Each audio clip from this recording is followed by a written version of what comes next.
is K.M. Weiland. Framing is a useful, but too often overlooked technique that gives your story a sense of cohesion and directs readers' loyalties and attention in the story.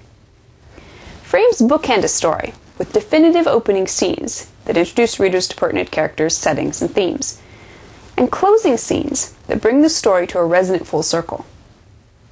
We find a brilliant use of frames in Barbara Wood's historical novel, Green City in the Sun, in which she shares the story of 3 generations of the British Treverton family who settled in 20th century Kenya.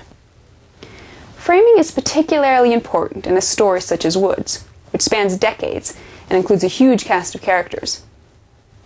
She cleverly framed her historical story in a present-day setting, which opens, at the beginning of the book, with the last of the Trevertons returning to Kenya after an absence of almost 20 years.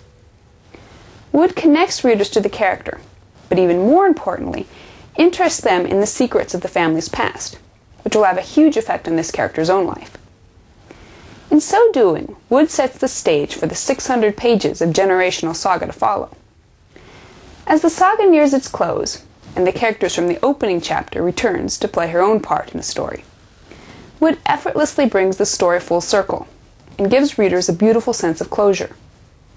She could have chosen to tell her story in a linear fashion, jumping from year to year and character to character. But because she understood that the vast scope of her story could easily fragment into disparate pieces, she provided readers with a solid frame that kept them grounded in her story, neatly foreshadowed things to come, and left them with a tidy ending that resonated.